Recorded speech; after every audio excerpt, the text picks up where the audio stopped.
outside and your phone's on silent. Thank you for joining us today for Echoes of the Past, Songs and Stories from the Homefront. This program was composed by May and Sincere, inspired by a set of letters found in the archives of North Easton's Lebanon Lutheran Church, which is now this Holy Trinity Church. In 2017, Elaine and her colleagues, Priscilla Alquist Olson, June Langdon Bliss, and Sonia Sears Johnson published the 36 letters in the volume entitled So We'll Meet Again. Today you will hear only a fraction of the 36 letters sent to the service people during World War II. You will also hear sampling of response letters received by the church from troops. A reception honoring all those who have served their country will follow the presentation. And now for a little bit of housekeeping. First, Ann Sanders sends her regrets for not being here today as an unavoidable conflict arose. In case we don't have a specific moment later, I would like us to offer our most heartfelt thanks to Elaine for her vision in conceiving this event, the passion she put into moving it forward, and the inspiration she offered to all of us volunteers. Let's give Elaine a warm round of applause.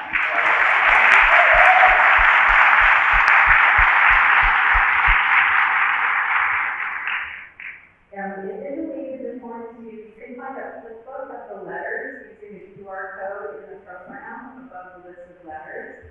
They're ordered by their dates, which will be stated at the beginning of each reading. However, if you can, just sit back and gaze at our slideshow, close your eyes if you want to, and travel back to the 1940s with us. In order to allow quiet reflections between letters, honor the words of those who wrote them, and perhaps even hear some of the metaphorical echoes of the past, we ask that you hold all applause until the war is over. You'll know when that happens. Then we will all applaud and sing together. Thank you, and please enjoy our program.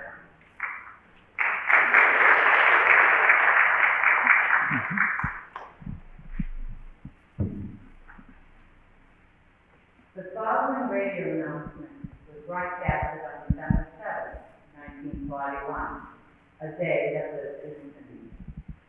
We interrupt this program for a special news bulletin. Listeners, we have just received unconfirmed reports of an attack on Pearl Harbor in Hawaii. The White House has confirmed that at approximately 7:55 a.m., that's Hawaiian time, Japanese aircraft launched a surprise assault on the U.S. naval base.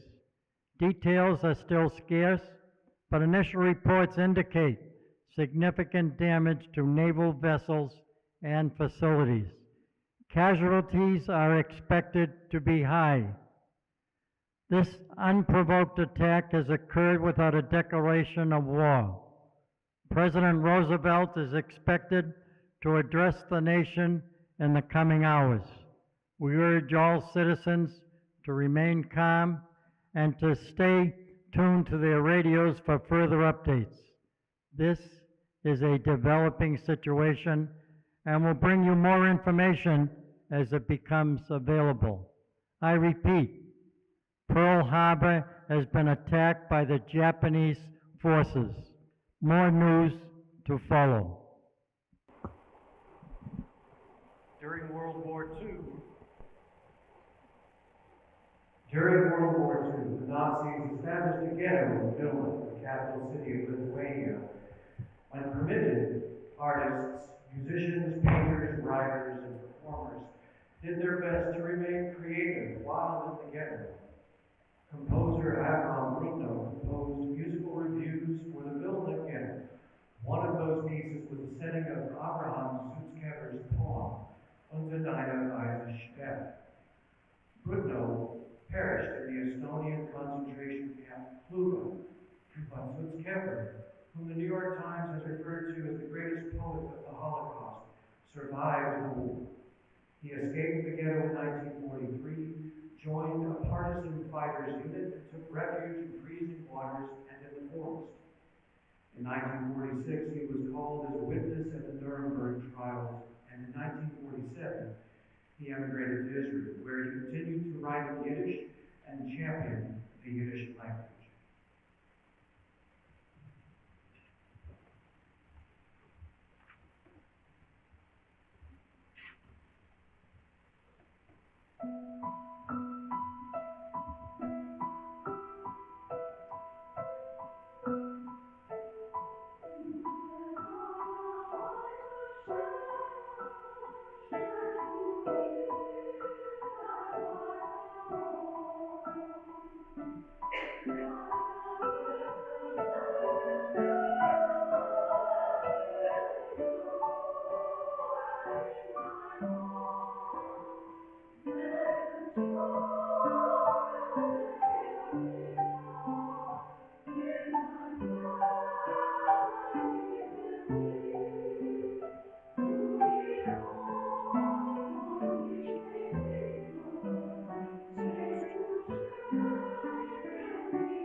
That year, the town of Easton lasted 30 minutes and appropriated $500 for a police car and radio. It was also a time when small town churches like the Swedish Lutheran, Lutheran Church in North Easton was the heart of the community. Overflowing on Sunday, they fostered deep friendships and hot rock suppers. Nearly 500 local sons and daughters were serving in the armed forces globally in World War II. In May of 1943, the service flag, crafted by the Golden Link Society, was introduced, dedicated, and hung on the back wall of the church. That flag bore 38 stars, each symbolizing the member from our church service. The flag presented a field of light adorned with blue stars, each star representing a man or a woman in service. As time passed, the number of stars on that flag fluctuated. Upon the passing of the service number, a blue star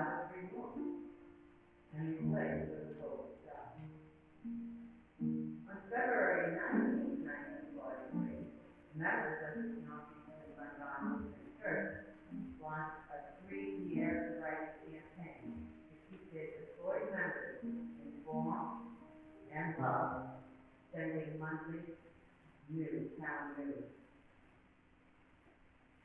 The first letter, written by the committee chair, Doris W. Carlson, Institute the Initiative.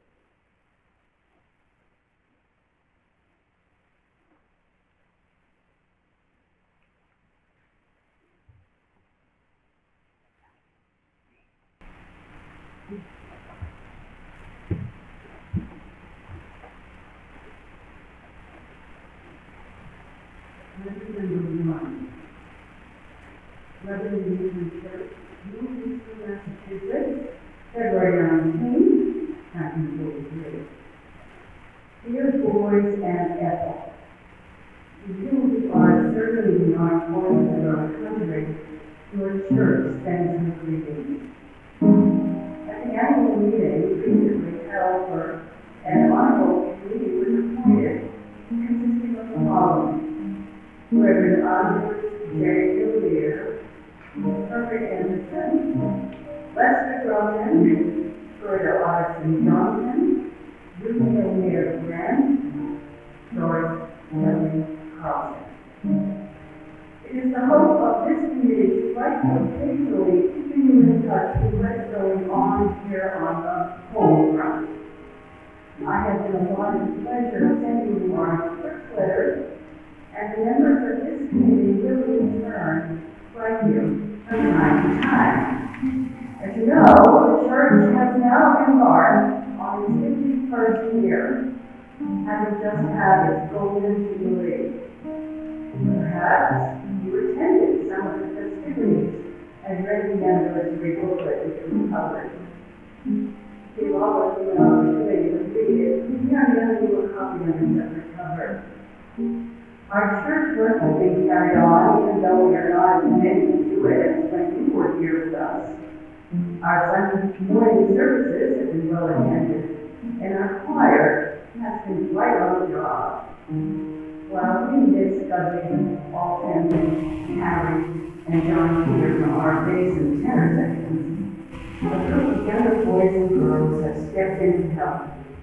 And with the support of old regulars and Joe, our faithful organist, we have been able to help out with the singing. We are working hard to have some real support from you when you return to your places in the choir. Our rehearsals have been a lot of fun this winter, for many have been held in the home of the members. To serve you, and you know what that means. Refreshments and group social hours. Students found it with golden wings, and the Lutheran Brotherhood also holding the fort in the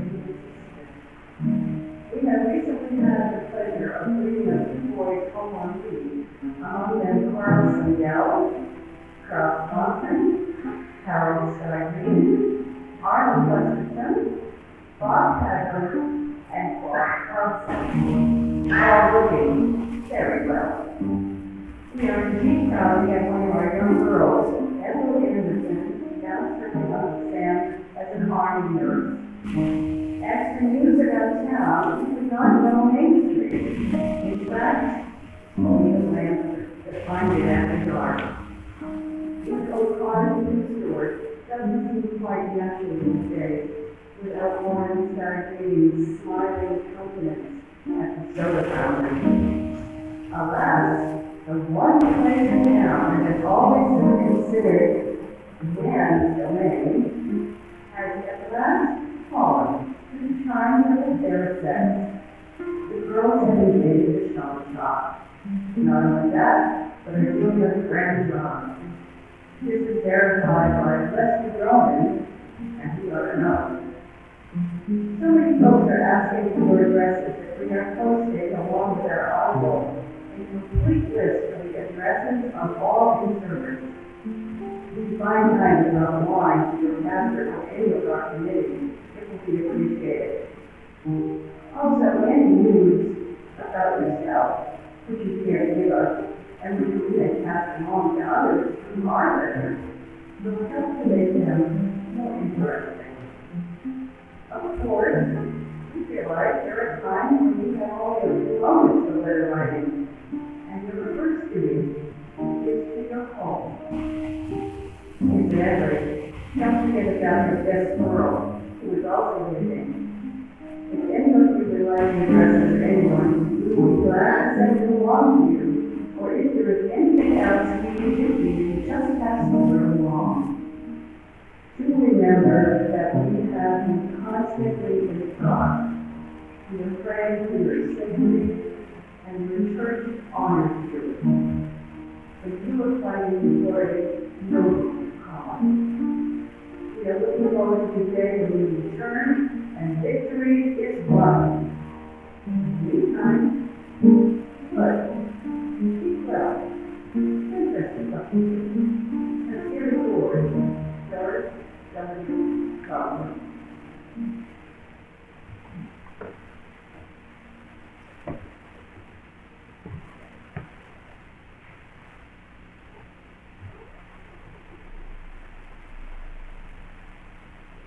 My dear fellow commissioners, the Honorable Committee is pleased to have received a response letter from John Olson, Jr. I will share it with you now. March 23rd, 1943. Dear Reverend John, I received the most welcome letter from Doris W. Thompson. I was very happy to hear from her. I think I'd like to write to you first, and you can thank them for me. I'll try to write everyone on the committee. I'm not very good at thinking of things to write about, so I'll do my best. You know you can't write about the things we are doing. If we did, we would be liable to get into enemy hands, and that wouldn't be so good. I can tell you that I'm on a mistake, but that's about all. I'm glad to hear that the church is still going strong, and that the church work is being carried on. I wish I could be there to help out. I am quite sure that the young boys and girls are trying their best in doing a swell job in upholding the church. I mentioned the brotherhood and all of the fellow members, and I wish I could write to all of them. I have so many letters to write, but I am trying my best to write as many people as I can. As Charles Calvin said earlier today, his soldiers vote and vote. And to write to them, to make them feel proud and not to worry when they son. I'm glad to hear that some of the boys were home on leave. I wish I could have been among them. I am also very proud to hear that Ethel Anderson has joined the Army Nurses, and I know she will take good care of the wounded soldiers. I wish her Godspeed in wherever she is, and that she also may return home safely. Reverend Mulhern, he has services here, and I haven't missed one yet. And I'll do my best to attend everyone who is long enough here. That is unless I have some important duties to perform, and I know you would want me to do my duties if it is the services. Well, Reverend Mulhern, I'll have to close now, as I have a lot of letters to write.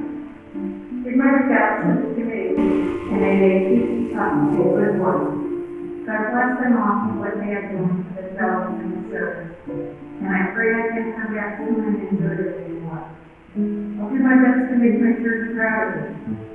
Sincerely yours, Private John A. Olson, Jr.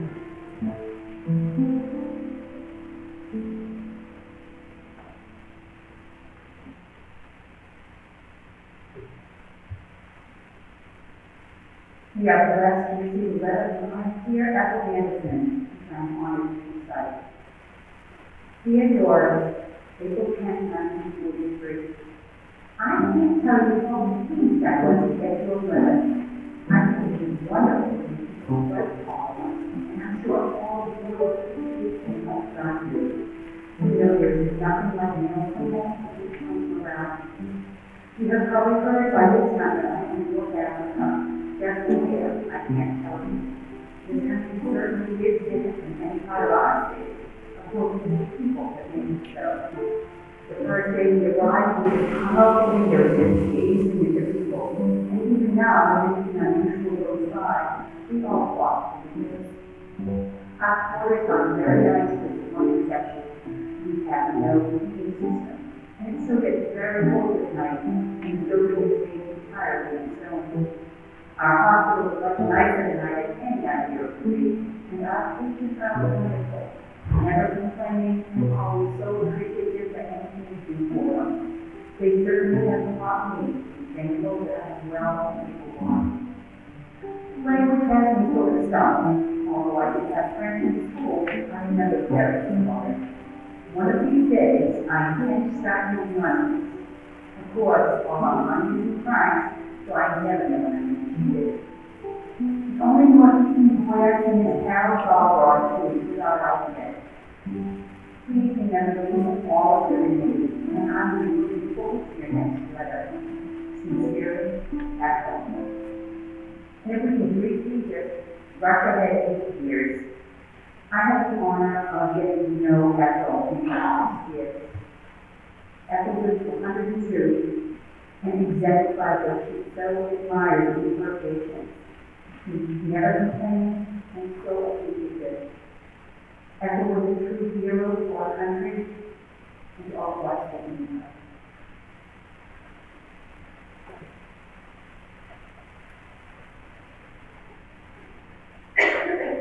The Honor Roll Committee continues to write one letter every single month.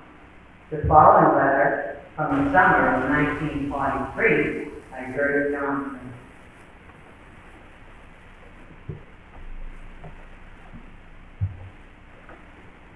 Letter number 6, Lebanon Lutheran Church, North Easton, Massachusetts, July 20th, 1943. Dear boys and girls, to you who are serving in the armed forces of our country, your church sends greetings. Hope this letter finds you all in the best of health and spirits. Here at home, our church work is quiet during the summer months as usual.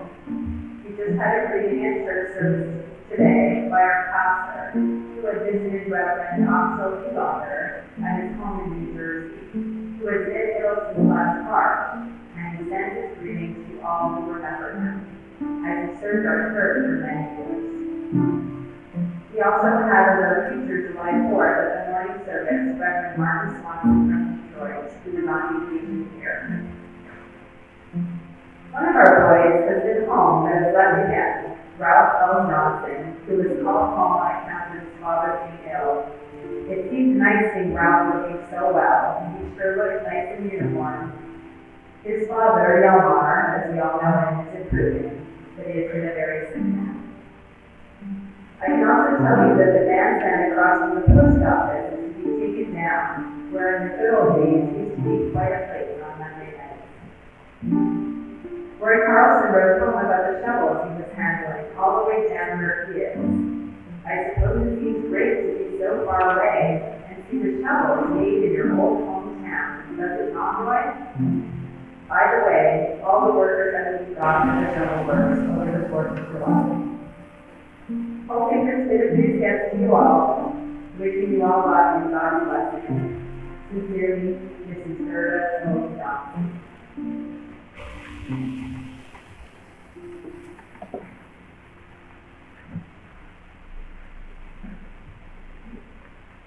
Letter number 11. I am honored to share with you, my dear friends, a letter we received from Vernon Stromwell. Sunday, December 12, 1943. Dear Miss Johnson, your letter from one of those many of the church was most welcome surprise.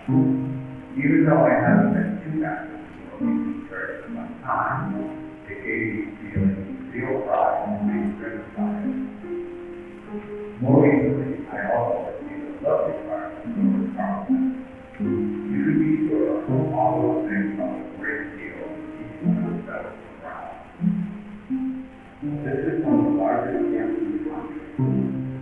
The work is, of course, difficult, but most of the men here, many of them older than average, are determined to be the best of things and hope the whole mess is good for them. During the past week, I qualified as a rifle sharpshooter, just missing exercise. I certainly hope I'll never have to put my practice back. I have heard that service at the Easton, Alabama, the nearest city in our camp, and intend to call there the first time I go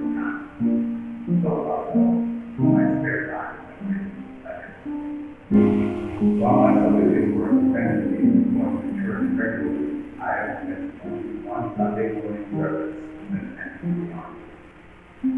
Please remember those who have the here and the other good people of the Sebastian church. I'll be looking forward to more news later. Sincerely, Sergeant Sebastian.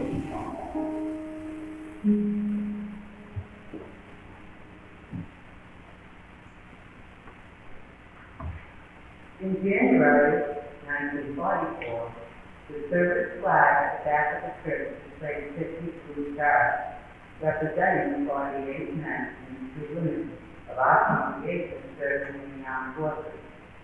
Monthly correspondence, birthday cards, return cards, including the appropriate prayers, were constantly sent. Town Trust collected newspapers, magazines, cardboard, clothing, tin cans, with the salvage sale funding the Easton Lions Club military fund for the local servicemen. Women took over the shelf shop. That year, $1,300 was approved for a new police car, and $2,500 for stock collection and disposal. And a blue taxi labeled the ECAT company telephone number 605 also appeared. The Honorable Committee continues to write to the service members monthly, including the following 2 letters from Doris Thompson and Reverend A.J. Kilmer.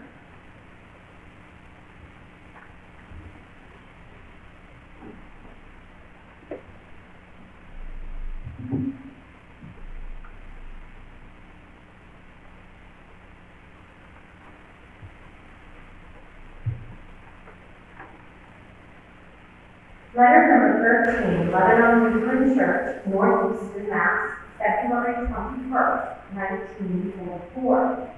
Dear boys and girls, it was just a year ago since we mailed you our first letter, and we are now starting the second round, with a new committee appointed at the annual meeting of our church, which was held on January 28th, consisted of the following: Reverend A.J. O'Meara, Hubbard Anderson, Alfred Johnson, Roy Lundgren, Harry Lundgren, and Doris Carlson. We have more than enjoyed writing to you, and from the many fine and appreciative letters you have sent to us in return, we have been more than repaid for our eager efforts. We want to make these letters interesting to you, so if there is any news you can send us, or you have anything particular in mind about which you wish to hear, just pass the word along to us. We know you will be especially pleased to see that Helen Mulhern has joined us in this committee, and with the help of his long five, we hope to keep you abreast of news from home.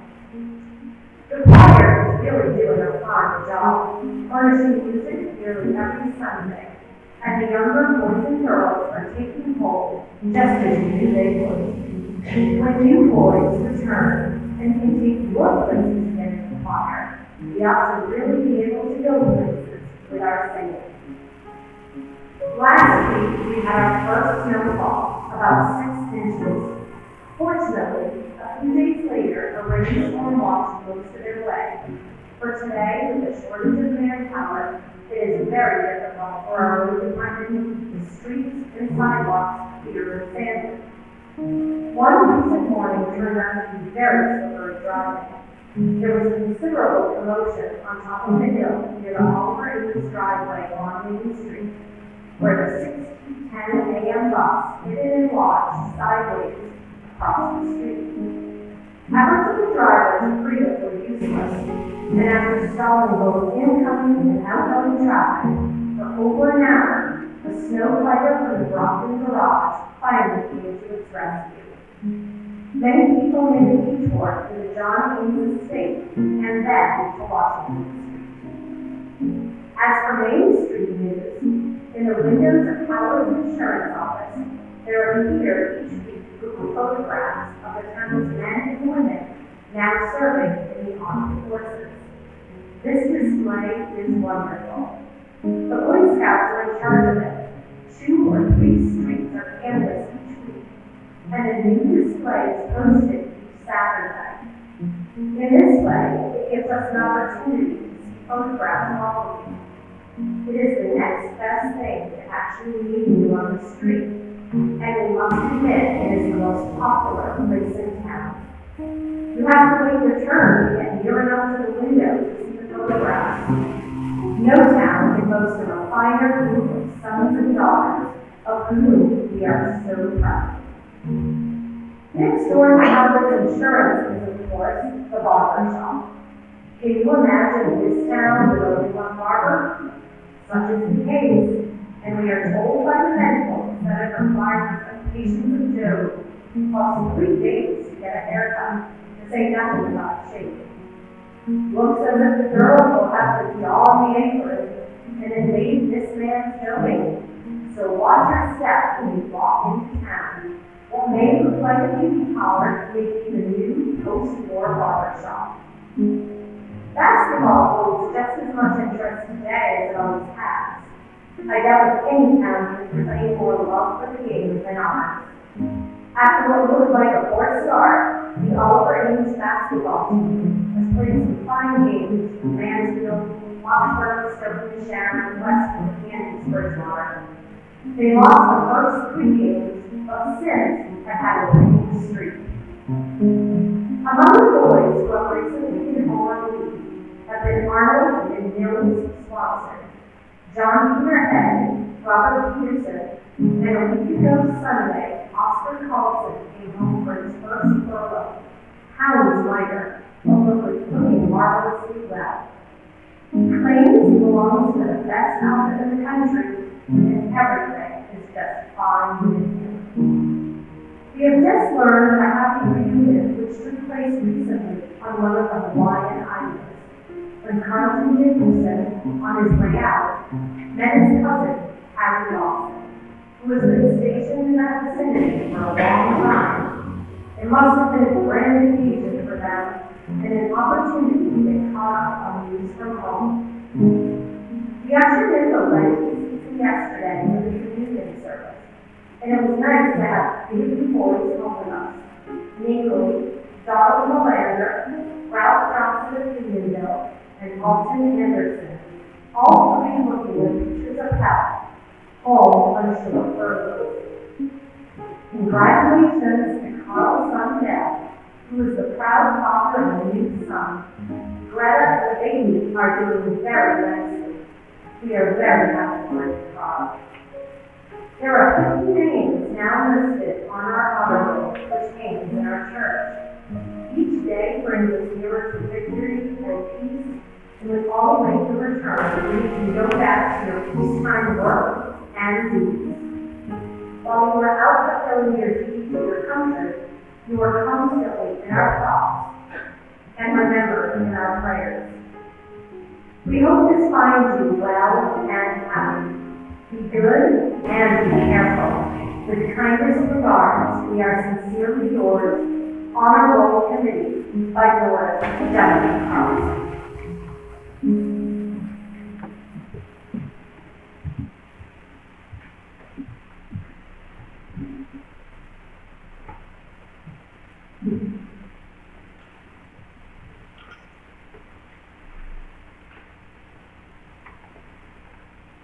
Letter number 14. Lebanon Lutheran Church, North Easton, Massachusetts, March 22nd, 1923. Greetings, boys and girls. Time is certainly flying, and it seems but a few days since I wrote my last Easter letter. And now that the holiday is very near yet. But perhaps time does not seem so fleeting for you, who are far away from home, all over the world. It can be truly said, the sun is shining over some of you any hour of the day. I'm sure you will be interested to hear that Hugo Anderson and Fred Anderson are now members among the Mennonites. Hugo was in church with his new father, a sweet young lady from Ireland. Fred was also old with his recent bride. Both boys had volunteer marks of happy lives. Best wishes for a long, happy marriage of the couples. Birthday greetings this month go to the following: Harold and Lauren Sutton, Arnold Swanson, Carl Swanson, and Robert Easton. The Ames Free Library is making a special effort to collect and preserve old pictures and maps of Easton and other historic matters. Several of our citizens have contributed valuable and interesting material, some of it more than 100 years old. The annual town meeting was held on March 6th in the Mulhern High School auditorium. It was rather tame. The old farmers of the former days who used to provide us with such interesting entertainment seemed to be no longer. However, there were several discussions of the various arguments in the former years.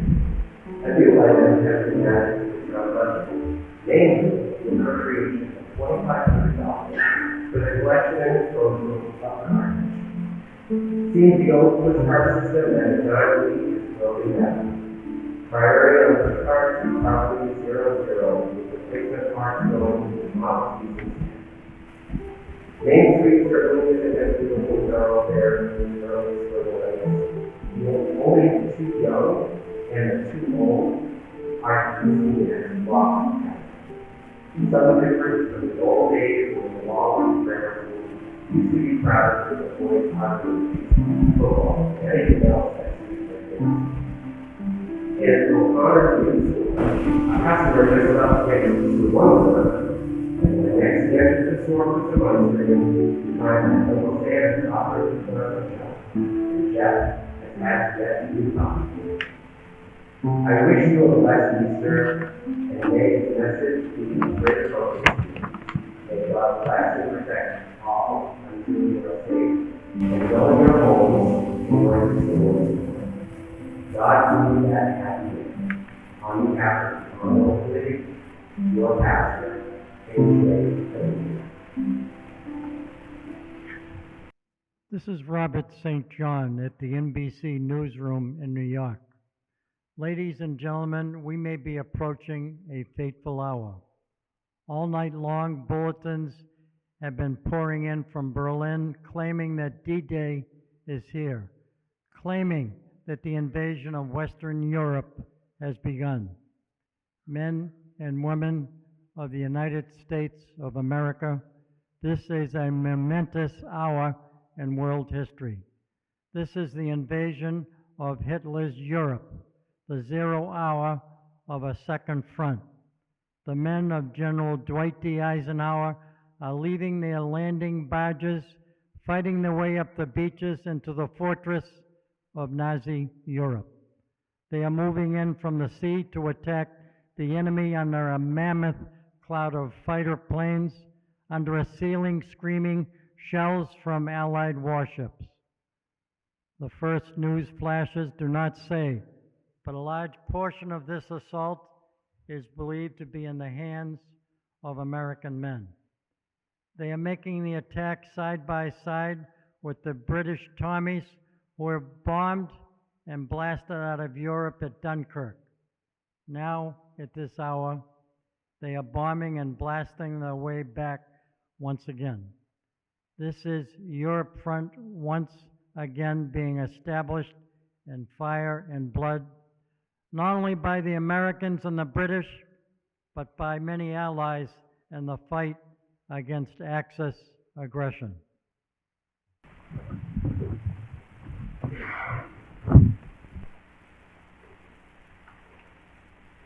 Letter number 17. Lebanon Lutheran Church, Northeastern Massachusetts, June 22nd, 1944. Greetings, boys and girls. Time for the June letter to you from the home folks. Greetings and a few little items of the news and doings from the old hometown. An item here and there which might otherwise escape your notice. The big news, which we, the countless millions of this and every country heard on June 6th, has taken the forefront of all discussion and thought. May God grant that the campaigns in that area, as well as those on many other fronts, be met with continued success. On the evening of the 6th, on the radio, President Roosevelt offered a prayer. Almighty God, our sons, pride of our nation, this day have set upon the mightiest death struggle to preserve our republic, our religion, and our civilization, and to set free a suffering humanity. Lead them straight and true. Give strength to their arms, stoutness to their hearts, steadfastness in their faith. With thy blessing, we shall prevail.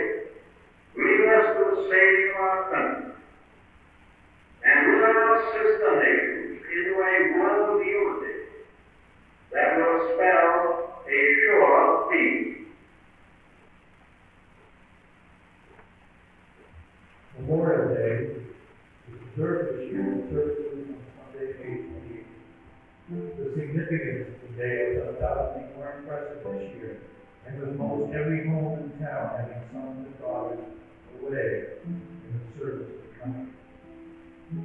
Miss Selma Anderson, daughter of Mr. and Mrs. Harry Anderson of Center Street, has entered the Army Nurse School and reported to Fort Devens for the basic training. She has two brothers also in the Army. Best of luck and good wishes to you, Selma. Your name becomes the 54th of March. Sports. The end of the schoolboy baseball season has drawn to a close. While our boys didn't come through with a very impressive record, they were in there trying, and that's where it really counts. This year, the entire team was made up of underclassmen who will be available next year.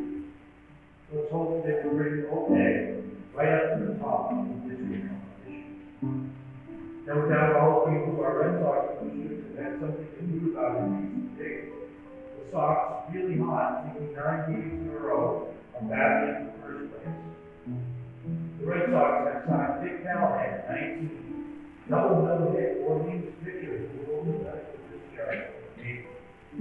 They have also sold catcher John Woodcock. Following a report that 3 of our Easton boys were discovered along a group of infantrymen of 3rd Illinois College in June 5th issue of life, the local newsstand has a really busy period and soon sold out. The boys believed to have been recognized for Lawrence Cyrene and the McMenemy boys. How about it, Lauren? Birthday greetings this month go to Carlton Jacobson, Elmer Anderson, Bertle Gustafson, and Fred Anderson. From the Fort Custer News comes the story of Private home on furlough, who fired his commanding officer. Whosoever findeth a wife finds a good thing. Proverbs 18:22.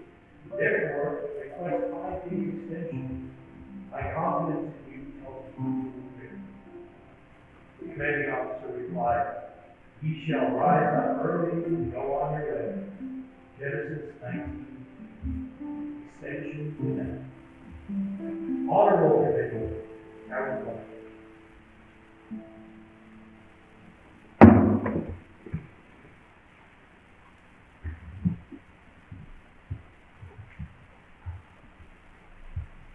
I feel very privileged to be reading this letter. It was sent to Harold White, and it is from the Kelly. July 1st, 1944. Dear Harold, last month I wrote for your brother. This month, one for you. It's really marvelous the way you folks back home keep us well informed of the happenings in the local Easton. I only hope it continues the pleasant work of boosting our morale and impressing it into us that we have many friends back home in the journey. It's become so that I look forward to the next letter with a great deal of anticipation. And strange it is, it may seem, a great deal of the news you've never told me all the letters I received from my friends at home. Today we had a beautiful parade with Undersecretary of War Hannaford as the honored guest. I wish that I could have a photograph of the whole regiment with the cat, and it was the largest parade I was ever in with all the generals and other items and honors. It reminded me a great deal of the pictures taken in public in that rather recent issue of Life, which supposedly has Lawrence Cyrene in it. Well, Harold, I guess this will be all for now. but I must wait any longer. However, I do want you to know that I appreciate all these letters and messages that the honorable committee has sent me. Sincerely, Dick Young.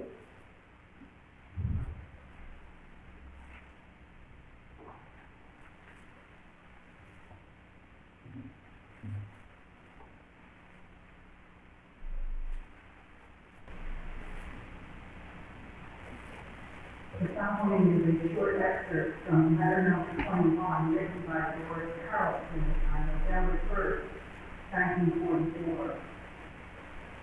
We now have sad news to convey. A deep sorrow has come into our midst, which will grieve you as it does us. God, in His infinite wisdom, has called upon one of our boys, one of your veils, to make the supreme sacrifice in this terrible conflict series. From the War Department, official word has been received. In memoriam, Private First Class Robert Everett Bagman, killed in action on September 30th in France, at the age of 30 years, 5 months. Inducted into the service of our country on March 15, 1941, in January of 1944, left for overseas, and saw action in Africa, Italy, and took part in the first invasion of southern France.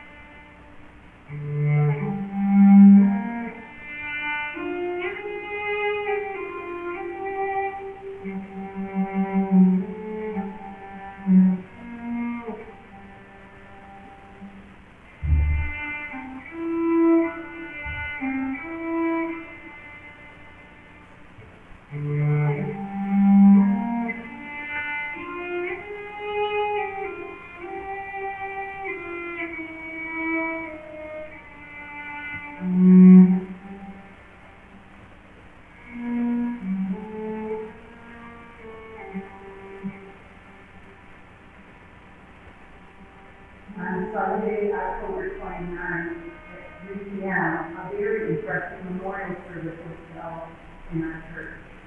The altar and the chancel were banked with flowers, and the church was filled to overflowing capacity with relatives, friends, and delegations from the American Legion, American Legion Auxiliary, Veterans of Foreign War, and Easton Mulhern and wife of Tricentennial organization. We gathered in honor of his memory. From the camp, my standard came an honor guard, a chaplain, and a teacher. He took part in the service. The choir sang, "Safe in the arms of Jesus." There's a land that is fairer than his, and lots of ages. The theme of Reverend Mulhern's sermon was a Christian soldier's farewell. Following the sermon was a short flag service, when a blue star on our service flag was replaced by a gold star, after which the caps was sounded. It was a fitting tribute to a Christian soldier who met a hero's death. May we leave you with some of the Bible quotations taken from them in Premier's message, which we hope will bring comfort to you, as you did as it did to Bob's family and many friends. I have fought the good fight. I have finished my course. I have felt, I have kept the faith. God so loved the world that He gave His only begotten Son, that whosoever believes in Him shall not perish, but have everlasting life. Believe in Jesus Christ, and thou shalt be saved. Sincerely yours, Honorable Committee, George W. Carlson.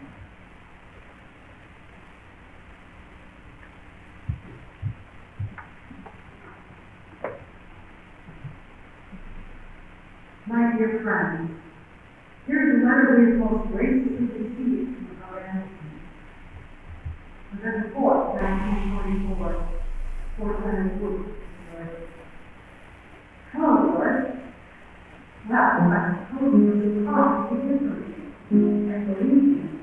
I understand with my son, the parents did not work in the office with you.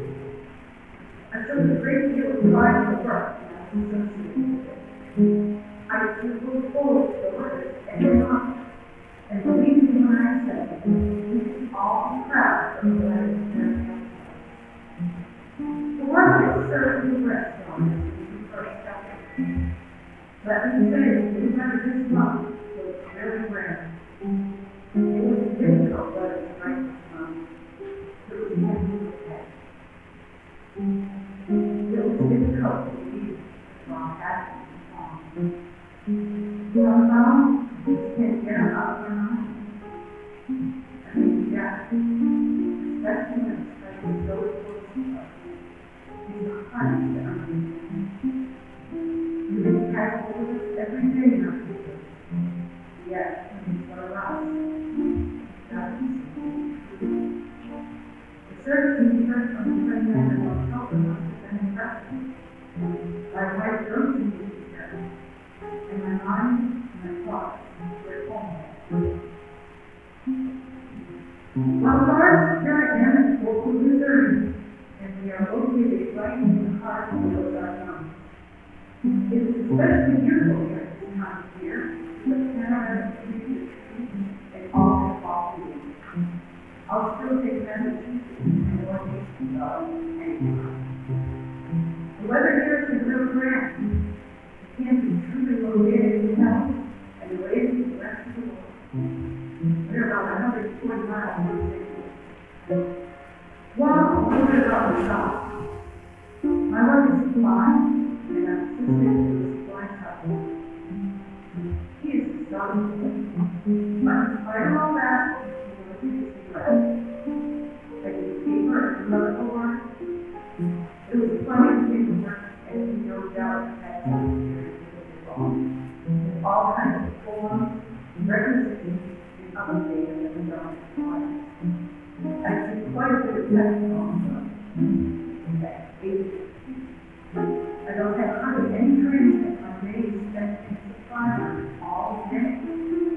I think after the story over, I could get a job on information review. The problems are so varied. I did go on 20-mile march one day though, and it was really tough. I have a nice candle in luck, so that's what right in Carolina. But seriously, the nature of supply, lost it all. Well, things have certainly changed that route in the two short months I've been down here. I lost my former landlord, August Johnson, and it really was a both. He was such a grand old man, and was so kind to my daughters and I when we first started that kind. Well, I hope all I hear from you all will let you see the good from now on. Well, darn, I'll close now, and again, thanks for your letter. You can be proud of it. So long for now, and remember me to all on the committee, especially California. Hope to see you all soon. Good luck. Keep up your work. Sincere work.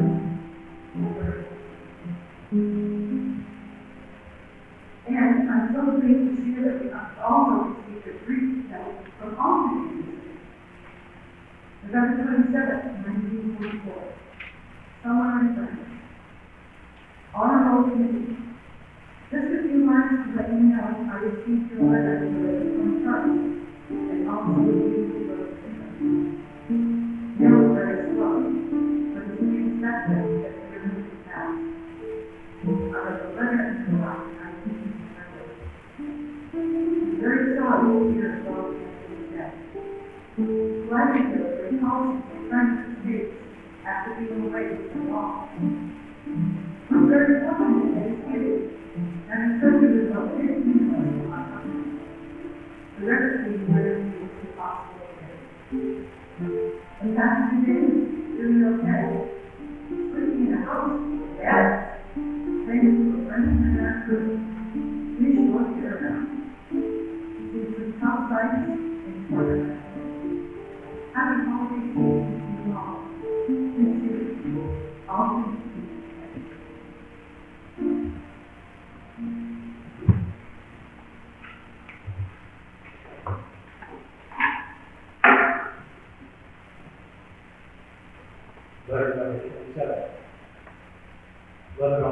Church of Easton, Massachusetts, April 26, 1945. Dear boys and girls, your town remains perhaps about the same as when you left. The rest situation is tight. Long line of smokers on the sidewalk outside the corner, whenever the hour of sale. The neat situation, too, is perhaps a little tight. Good state for always just remember. When it comes to a haircut, fellow plans more or less on that day solo cut. No one seems to mind me. All day long, finish this business, clean it up, and then tomorrow home. The death of President Roosevelt was perhaps the biggest news of the month. The entire nation, all the decent people in the world going along with the great champion of democracy. We shall go on. You people in this great country who have been the best of this nation and will survive one man, whoever great idea. Here at home, we are conducting a voting drive in aid of war-stricken areas. This drive is sponsored by the Lions Club, with Ernie Good as the chairman. The quota set for our town was 9,000. Easton is the share. Boy Scouts presented a successful drive across the supervision of Frank House, who acted as chairman. In the letter last night, I told you to take it into the prisoner of war. Now I'm great pleasure to tell you the quote from his letter to his parents. Boy, it feels good to be an American man instead of getting sued for the people of my news of the progress of the war continues to be good. It seems quite impossible to keep up with the news so rapidly as Germany is crumbling. Papers and the radio tell us the unbelievable depth of the German. In the Pacific, we are not alone. Certainly, the day of justice is here. What a great day that will be. The best of luck to all of you. May God be with you. Sincerely yours, honorable Lloyd.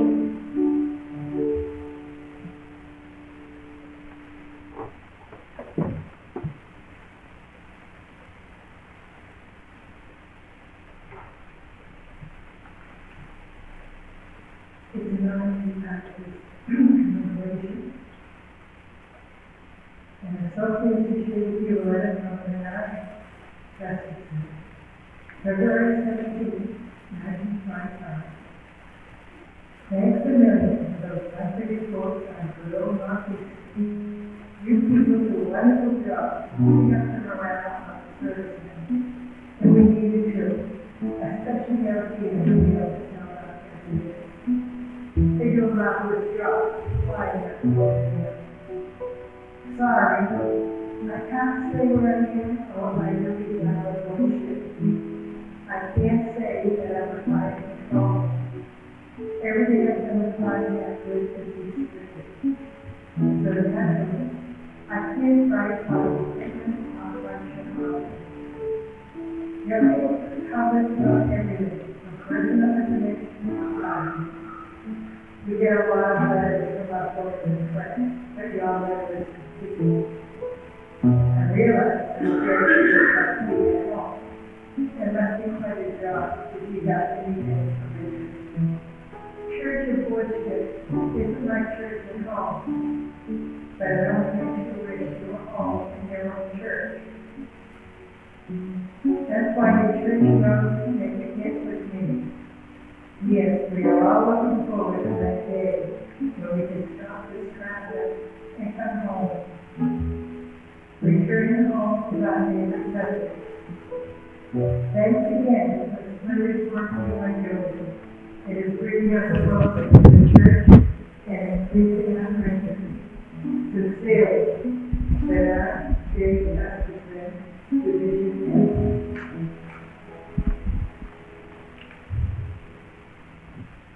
In 1945, a town meeting was a swift 37 minutes, marked by never-seen-before harmony and a budget of $222,000. In some ways, marked a long-awaited sense of reward.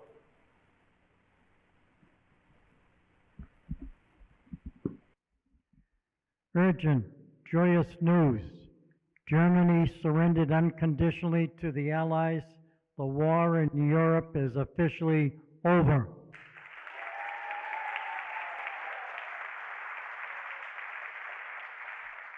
Signed May 8th, 1945 at 9:41 a.m.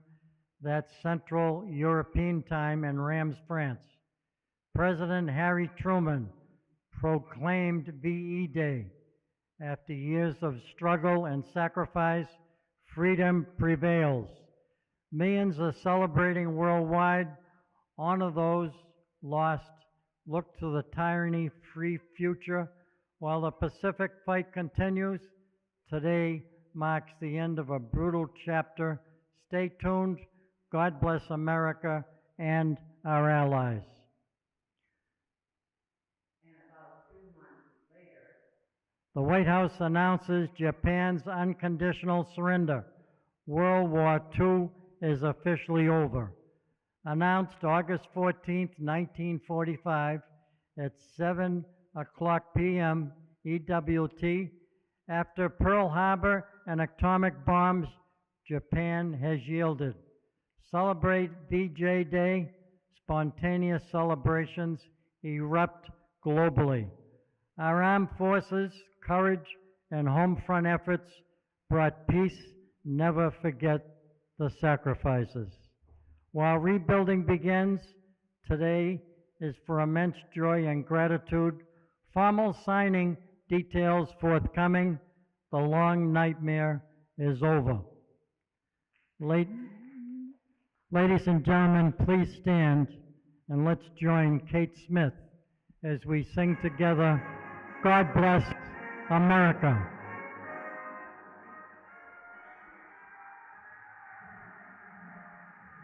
God bless America, land that I love, and beside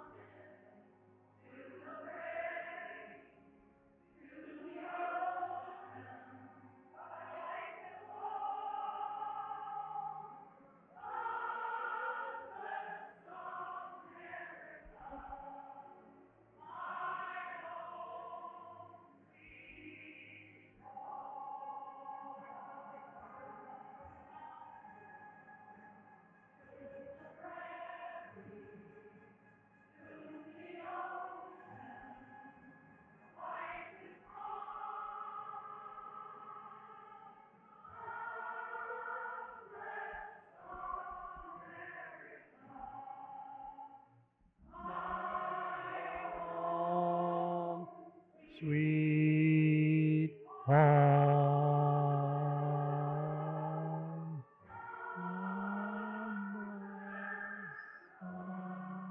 America,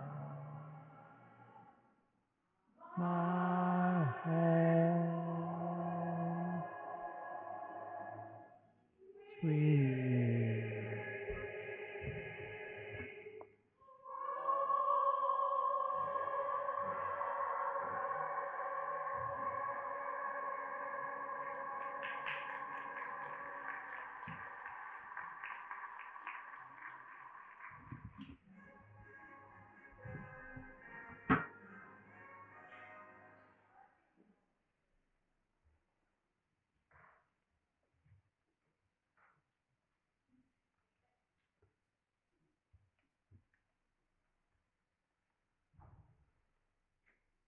Letter number 34, Lebanon Lutheran Church, North Easton, Massachusetts, December 4th, 1945.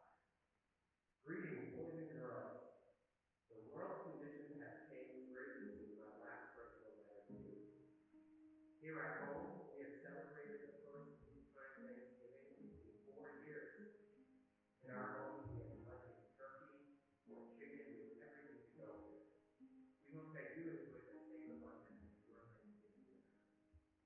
some of our boys and girls have now come home to stay. It seems so good to see them wondering for us in the world. How like the good old times, you seem to be stirred by glorious sounds in O'Connor's new store. Many of you are now on the way home, and others are expecting to start for home soon, hoping to arrive in time for Christmas. We sincerely hope you will. Yes, Christmas, that joyful religious holiday, from which we have our earliest happy childhood memories. The same spirit of Christmas is again extended upon earth. We hope most of you will be able to join us at WWII Church, and our thoughts and prayers will be with you directly wherever you are. Released from naval service at the Farway Recreation Center in Boston was Radio Man's third class, Carl A. Johnson, of 2528. Staff Sergeant Warren Cyrene recently received an honorable discharge from the U.S. Army. Both saw much action in the former in the Pacific area and the latter in the European theater. Due to cessation of hostilities, the return home of many of our service people, and the addresses of so many others being unknown to us, this will be the last letter from the honorable condition. We have enjoyed sending these letters to you during the long months you've been away from home, and your many replies have made us feel you too pleasure from us. Now, a real Merry Christmas to all wherever you are, and a warm welcome to each of you as the day of your return arrives. Let us learn the wondrous story of our great Redeemer's birth, spread the brightness of his glory till it cover all the earth. Sincerely, honorable community, by your pastor, A.J. King.